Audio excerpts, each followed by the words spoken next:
Oke, selamat pagi Bu dan teman-teman. Di sini saya akan menjelaskan tentang anatomi fisiologi tubuh sistem kardiovaskuler. Tapi sebelum itu perkenalkan, nama saya Melkisedek Kubra, NPM 1211420121031. Saya berasal dari kelas keperawatan C, mata kuliah ilmu dasar keperawatan 1, dosen pengampu Ibu Grace J. Wakano Escape MCAP. Oke, sekarang kita masuk di pendahuluan. Salah satu ciri makhluk manusia adalah adanya transportasi dan sistem transportasi yang terdapat dalam tubuhnya. Tujuannya adalah untuk menyalurkan bahan-bahan yang diperlukan tubuh dan mengeluarkan bahan-bahan yang tidak diperlukan lagi. Kardiovaskuler terdiri dari dua suku kata, yaitu kardiak dan vaskuler. Kardiak yang berarti jantung dan vaskuler yang berarti pembuluh darah. Sistem kardiovaskuler merupakan suatu sistem transport tertutup yang terdiri atas satu jantung berfungsi sebagai pemompa yang melakukan tekanan terhadap darah agar dapat mengalir ke jaringan dua pembuluh darah. Berfungsi sebagai saluran yang digunakan agar dapat distribusikan ke seluruh tubuh. Tiga, darah berfungsi sebagai media transportasi segala material yang akan distribusikan ke seluruh tubuh. Pengertian kardiovaskuler. Sistem kardiovaskuler adalah kumpulan organ yang bekerja sama untuk melakukan fungsi transportasi dalam tubuh manusia. Sistem ini bertanggung jawab untuk mentransportasikan darah yang mengandung nutrisi, bahan sisa metabolisme, hormon, zat kekebalan tubuh, dan zat lain ke seluruh tubuh. Yang berikut adalah lokasi jantung. Yang pertama di dalam pericardium, di rongga mediastinum dalam rongga torak. 2. Tepat di belakang tulang dada atau sternum. 3. Kurang lebih 2/3 bagian terletak di sebelah kiri dari garis tengah. 4. Jantung terletak di dalam rongga dada atau toraks di antara kedua paru. Oke, berikut saya akan memperlihatkan gambar letak jantung. Yang berikut adalah perikardium. Selaput yang mengitari jantung disebut perikardium yang terdiri atas dua lapisan. A. Perikardium parietalis, lapisan luar yang melekat pada tulang dada dan selaput paru. B. Perikardium visceralis, lapisan permukaan dari jantung itu sendiri yang disebut epikardium, dan di antara kedua lapisan tersebut terdapat sedikit cairan pelumas yang berfungsi untuk mengurangi gesekan yang timbul akibat gerak jantung saat memompa. Cairan tersebut disebut cairan perikardium. Yang berikut adalah fungsi jantung sebagai pompa ganda agar terjadi aliran dalam pembuluh darah yang disebabkan adanya pergantian antara kontraksi, sistolik, relaksasi, dan diastolik. Yang berikut adalah lapisan jantung. Lapisan jantung yaitu dinding jantung terdiri atas 3 lapisan. Yang pertama, lapisan luar, epikardium, dalam kurung perikardium visceralis. B. Lapisan tengah, myokardium. C. Lapisan dalam, endokardium. Yang berikut adalah ruang jantung. Jantung terdiri atas 4 ruang. 2 ruang yang berdinding tipis disebut atrium serambi. Atrium kanan, atrium kiri. 2 ruang yang berdinding tebal yang disebut vertikel bilik. Vertikel kanan, vertikel kiri. Oke, berikut saya akan memperlihatkan gambar dari anatomi jantung. Berikut adalah atrium kanan. Berfungsi sebagai penampungan darah yang rendah O2 dari seluruh tubuh. Darah tersebut mengalir melalui vena cava superior, vena cava inferior, sinus coronarius yang berasal dari jantung sendiri. Kemudian darah dipompakan ke vertikel kanan lalu ke paru. Oke, baik, sekarang atrium kiri. Atrium kiri berfungsi menerima darah yang kaya O2 dari kedua paru melalui 4 buah vena pulmonalis. Kemudian darah mengalir ke ventrikel kiri lalu seluruh tubuh melalui aorta. Kedua atrium tersebut dipisahkan oleh sekat yang disebut septum atrium. Oke, berikut adalah ventrikel kanan dan ventrikel kiri. Ventrikel kanan menerima darah dari atrium kanan dan dipompakan ke paru-paru melalui arteri pulmonalis vertikal kiri, menerima darah atrium kiri dan dipompakan ke seluruh tubuh melalui aorta. Kedua vertikal ini dipisahkan oleh sekat yang disebut septum ventrikel. Yang berikut adalah peredaran darah. Sistem peredaran darah pada manusia dapat dibagi menjadi dua bagian, yaitu peredaran darah paru-paru, peredaran darah kecil, dan peredaran darah semestik, peredaran darah besar. Karena dua sistem peredaran darah ini, sistem peredaran darah pada manusia disebut peredaran darah ganda. Oke, baik, di sini saya akan memperlihatkan gambar dari sistem peredaran darah.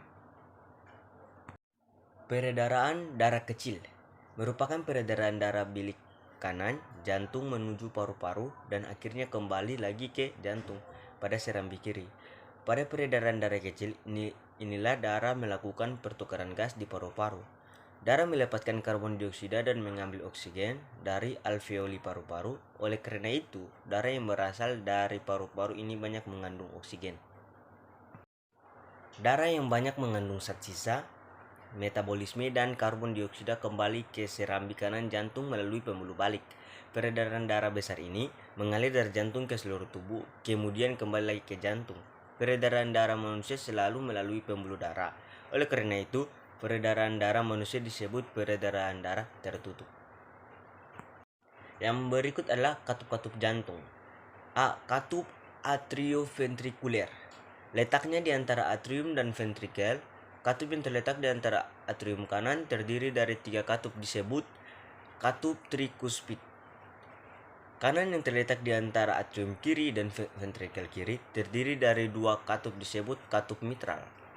Katup ini berfungsi memungkinkan darah mengalir dari masing-masing atrium ke ventrikel pada masa diastol ventrikel dan mencegah aliran balik saat sistol ventrikel kontraksi.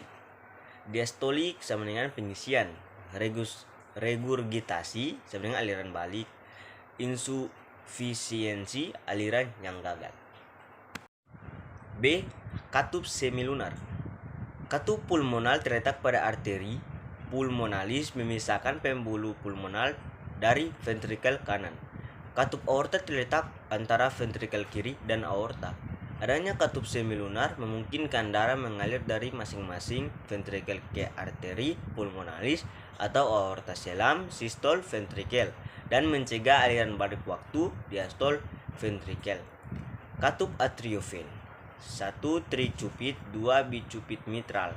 Katup semilunar ven. 1. Pulmonalis, 2. Aorta. Yang berikut adalah 3 periode kerja jantung. A. Periode kontraksi atau periode sistole. Suatu keadaan ketika jantung bagian ventrikel menguncup, katup bicus dan tricuspidalis menutup. Katup aorta dan katup arteri pulmonalis terbuka, akibatnya darah dari ventrikel sinistra mengalir ke aorta lalu ke seluruh tubuh. B. Periode dilatasi atau periode diastole. Suatu keadaan ketika jantung mengembang, katup bicus dan tricuspidalis terbuka, darah dari atrium sinistra masuk ke ventrikel sinistra, serta darah dari atrium dextra mengalir ke ventrikel dextra. Selanjutnya, darah yang ada di paru-paru kiri dan kanan mengalir ke atrium sinistra melalui vena pulmonalis dan darah dari seluruh tubuh masuk ke atrium dextra melalui vena cava. C. Periode istirahat. Waktu antara periode kontraksi dan dilatasi ketika jantung berhenti 1/10 detik. Pada waktu beristirahat, jantung mengucup sebanyak 70-80 kali per menit. Pada tiap kontraksi, jantung akan memindahkan darah ke aorta sebanyak 60-70 cc. Yang berikut adalah curah jantung. Curah jantung adalah jumlah darah yang dipompakan ventrikel dalam 1 menit. Sedangkan volume sekuncup adalah jumlah darah yang dipompakan ventrikel setiap sistole. Curah jantung sama dengan isi sekuncup kali frekuensi denyut jantung per menit. Misalnya isi ventrikel pada akhir sistole 120 cc, isi sekuncup sama dengan 80 cc. Volume akhir sistole atau volume residu 40 cc. Curah jantung pada orang dewasa kurang lebih 5 liter. Yang berikut adalah alur konduksi jantung normal. Sinoatrial node dekat katup sama dengan electrial pacemaker.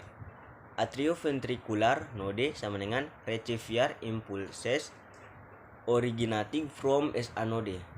Bundle of his sama dengan electrical link between atria and ventricles. Parkin fibers sama dengan distribute impulse to ventricles. Yang berikutnya sifat otot jantung. Di dalam otot jantung terdapat jaringan khusus yang mengantarkan aliran listrik. Jaringan tersebut mempunyai sifat-sifat khusus. Yang pertama adalah otomatisasi, menemukan impuls secara spontan. 2. Trama atau ritmis, membentukkan rangsangan yang teratur. Yang ketiga daya konduksi, kemampuan menghantarkan. Yang keempat daya rangsang, kemampuan bereaksi terhadap rangsangan. Berikut adalah bunyi jantung dan siklus jantung. Bunyi jantung. Selama gerakan jantung terdengar dua macam suara yang disebabkan oleh katup-katup yang menutup. Bunyi pertama ketika menutupnya katup atrioventrikal, bunyi yang panjang. Bunyi kedua ketika menutupnya katup seminular, bunyi yang pendek dan tajam. Kelainan katup disebut bunyi bising atau murmur.